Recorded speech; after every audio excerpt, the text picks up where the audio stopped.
Hey guys, it's Julian, and today I'm going to be showing you how to make high-tech minimal like Boris Brejcha. As usual, you can get the project file and samples and MIDI and presets and all this stuff from this video in the description, and if you're a patron on my Patreon, check there because it's already available.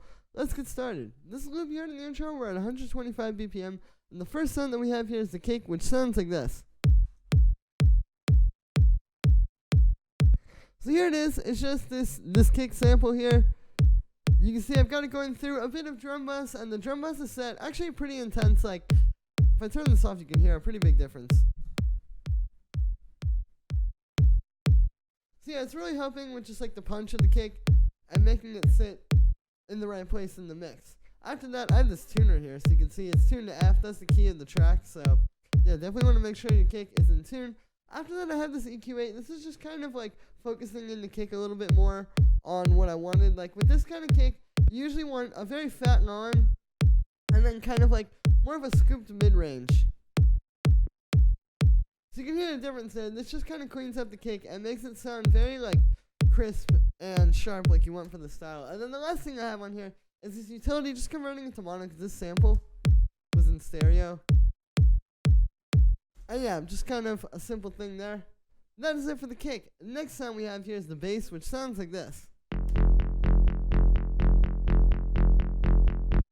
So what's going on here is we have two basses, a sub, and then the main bass. They're both playing the same MIDI. It's just sort of journeying on F there, just playing eighth notes. And yeah, so what's happening here is I have the two individual sounds, and then I have them in a group being processed together. So the first one is the sub. This is made really simply, actually. It's just a square wave going into a low-pass filter. So here's literally just that. And the reason why I like to do this is because you can hear it's pretty much just a sine wave. But the difference is that because you have the square wave, you have so much high harmonic content in that like even though you're low-passing it, a little bit of that is still coming through. And so it's a little bit stronger than a sine wave would be. Like if I switch this to just a sine wave, you can hear it's not quite as powerful as when it was the square wave going through the low pass. After that, I just have a bit of saturation. Here's without that. And with it, just fattens the sub up. That is it for that one. The next sound is the main bass. And this one is made pretty simply as well. What it is it's a saw wave. I have the saw 32 wave, so it doesn't have the full harmonic content of a saw wave, but it's still pretty close. And then what's happening is I just have FM going on here from these two other oscillators. They're both sine waves. And yeah, the FM just helps to kind of make it a bit more interesting. Like something I noticed listening to a lot of Boris Brejcha's tracks and just like minimal techno in general in the style is they use a lot of sounds like this where it sounds like a saw wave or maybe it sounds like a square wave, but there's something a little bit more to it. And so that's the idea here, is it's trying to sound like a saw wave with a slightly different texture. If I turn these off, it's a lot more like straightforward saw wave. But you can hear what those add. And then I have all of that going into a low pass, so here's without it. And then with it, it just makes it more of a pluck. And then after that, I have this chorus. Here's without that. And then with it, I like having the main bass like this be a bit more wide because it just makes it sound bigger.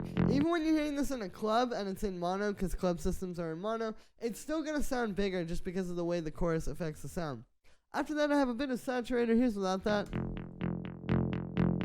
And then with it, you can hear this is important for fattening up the bass and really making it as powerful as it can be. And then the last thing I have on there is just an EQ8 cutting out the low end. I have the two basses in a group. Like I said, I'll turn off the processing and then I'll turn it on so you can see why we do this. So you can hear this processing just optimizes the sound and makes it sound like one bass. I just have a bit of drum bus on there, kind of squashing those together. And then I have this EQ8 boosting the low end and also doing a little bit of a low mid-range boost for some of that like body to the sound. And then I just have it being sidechained to the kick. So again, this is, just think of it like if you only had one layer for the bass. I'm just processing it like that. I have the kick and the bass in a group together. This is the low end bus. It's kind of a good way to tie the low end together, or it is a good way to tie the low end together. You can hear if I turn these effects off and then turn them on, the low end sounds a lot fatter and just better in general when you group these together. And it's because like if you listen, the kick and the bass are really the main low-end elements in a track like this. Without this, there's not really a whole lot else in the low end. So it's like just kind of putting the low-end stuff together and treating it as one to make it sound more cohesive. So yeah, I just have a bit of drum bus on there. You can see we just got the drive up a bit, the crunch up a little bit. This is just like the one that I had on the bass group. It just helps to glue these things together. And then I have this EQ8, and this is just shaping the sound. So I've got a high-end boost and then a low-end boost. You can hear how much that really focuses the sound. And that is it for the low-end bus. The next sound that we have here is this little pluck, which sounds like this. So this is just like this little sound that plays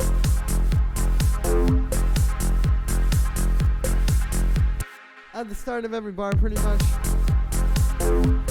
This is something that's typically done a lot in this style. Just having a sound like this, just kind of droning on and on. It's really simple. But once you start hearing it every time, it's adding a lot of energy to the track. So what this is doing is it's just playing C here. We're in F minor to be exact. So this is just the fifth technically, but yeah, it helps because the bass is playing F. And if you have this just play the root note, like the bass is, you can hear it gets buried a little bit, but if you have it playing the fifth, it sits on top of the mix a little bit better. And for the sound on this one, I made it using operator. What this is basically just a little sine wave with a little bit of FM. You can see just a sine wave with a short envelope. And then, yeah, I have a little bit of FM from the second oscillator here. I've got the fine tune turned up a lot on that as well. So you can hear that's kind of affecting like the texture of the sound. I'll turn up the level more so you can hear it. You can hear it makes it sound more like almost like a metal like percussion hit. And then we're just doing that to a much smaller degree. I have that going through a little bit of chorus. This just makes it sound a little bit bigger. Gives it a bit more of that like kind of texture. Then we have a little bit of reverb. Really short reverb, but that's what you want. Just so you hear that, and then it ends really quickly. So yeah, and then the last thing on there is just this drum bus. It just fattens the sound up. It helps to make it sound more like percussion and less like a synth as well. And that is it for the pluck. The next sound that we have here is this first stab, which sounds like this. So what this is it's just playing at the end of every, like, every 4 bars basically starting here. So it's like, and then when we get to here again,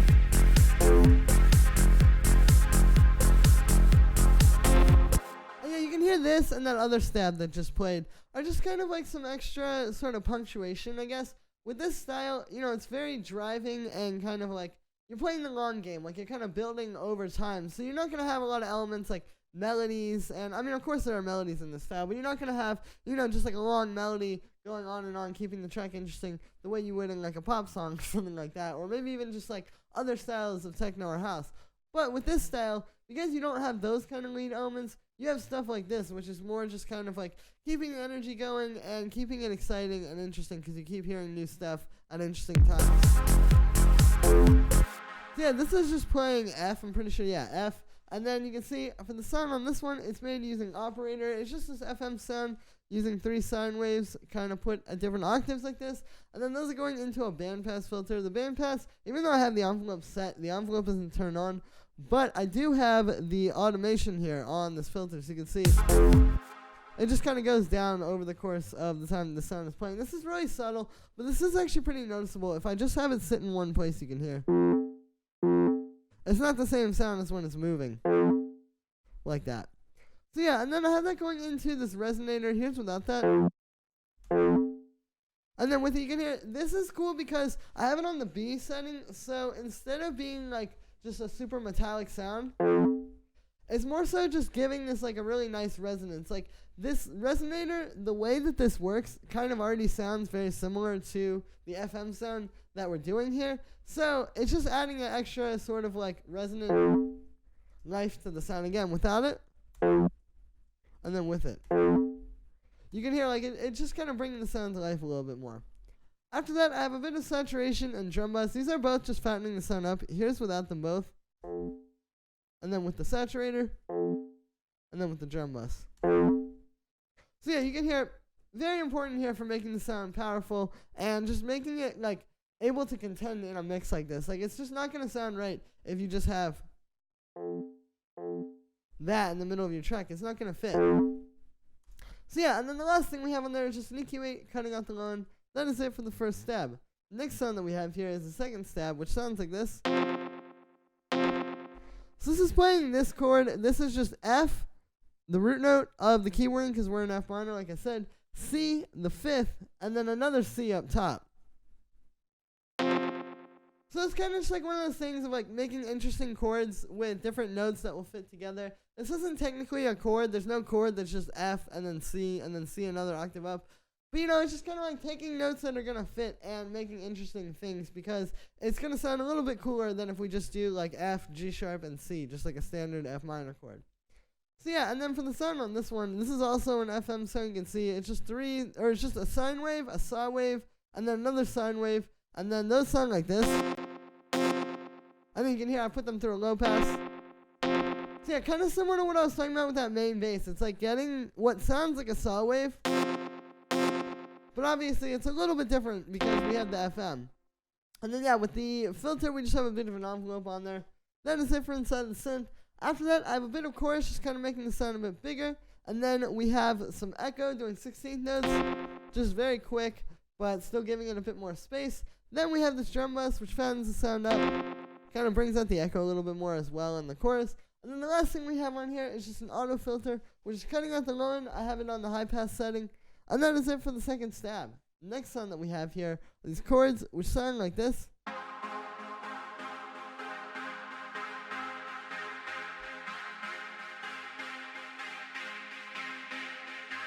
So this is a pretty simple sort of chord stab. You can see it's playing this pattern. So what's happening here is we have an F minor chord. You can see, I'll put this up an octave. Just F, G sharp, and C, like I said, really simple, the most simple F minor chord you can do. And then I just took the F and put it down an octave.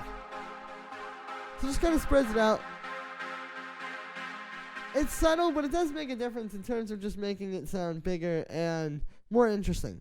For the sound on this one is made using analog. What this is two saw waves detuned a very tiny amount, and then I have this going into a bandpass filter. And what's happening here is the bandpass, you can see, is just really slowly automating over the course of this track. And it's giving the overall track a lot of movement. This is, like I was saying before, with all the sounds where I have automation in here, you can hear, like, when it just sits in one place the whole time through, it's not really that interesting. But just by having this one thing moving constantly throughout the track, it gives the whole song this overall feeling of like building and like it's kind of lifting you up, as opposed to just, you know, staying in one place and sounding like a demo loop from a production tutorial. So yeah, and then I have the amp envelope set like this. Pretty simple, sort of plucky stuff.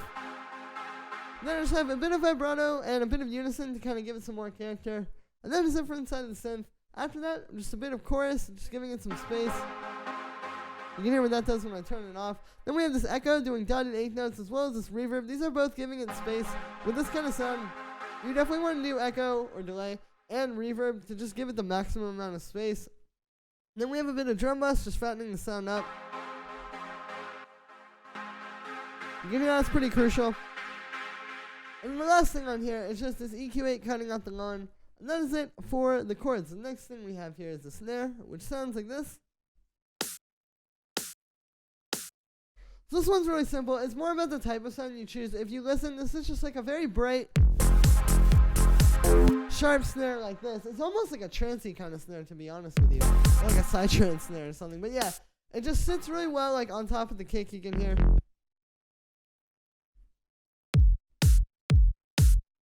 It's not competing for space with anything else, and it's not too clappy either. So yeah, this one, like I said, it's really just about the sound selection. A bit of drum bus on there, that really helps for making it cut through. You can hear what it sounded like when I had it off versus when I have it on. And that is it for the snare. The next thing that we have here is the hi-hat, which sounds like this. And this one's just like the snare, you know, it's like, it's not that hard to do. It's just a kind of nice, hard-hitting hi-hat sample going through some drum bus to fatten it up, and an EQ8 that's just kind of cleaning it up a bit. We can do this one is also about the sound selection. It's just a matter of choosing one of these very sharp, hard-hitting hi-hats like this that will cut through the mix, and again, isn't trying to take up the space of anything else. And then the last sound that we have here is this little noise, which sounds like this. So what this is actually just some white noise. And what's happening is you can see it's playing this pattern, so it's just kind of...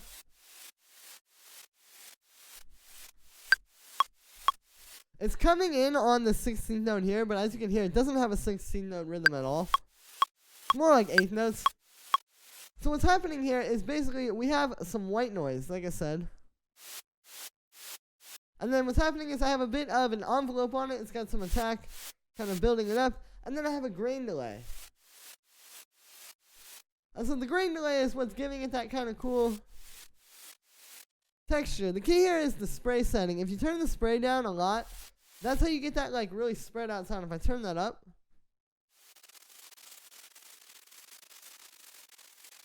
it's a lot more spread out, but it's not like, this doesn't fit as well into the track as this does. So if you set it there, you still get like a pretty big amount of it, but you can hear like it still fits under the track, and it's not just like, you know, all over the place like it was when you turn it up super high like that. And then I also have that on the 16th note setting. And yeah, after that we have a bit of drum bus. Here's without that. And with it, so this is just another one of those things kind of helps to sort of bring it out in the track and make it sound a bit more just powerful like everything else. And also helps to make it not just sound like a synth going through some delay, but more like a percussive texture. And then the last thing we have on there is this auto filter, just doing a high pass, just cutting out some lawn. And that is it for the noise. And that is also going to be it for this video, guys. So, as always, I hope you enjoyed, and make sure let me know what you think of this video in the comments, as well as like this video and subscribe. You can click the little buttons down below. Like I said in the beginning, you get the project file and samples and MIDI and presets and all that stuff from this video in the description. And if you're a patron, on my Patreon, check there. It is available already. Thank you so much, everyone, and I will see you tomorrow with another video.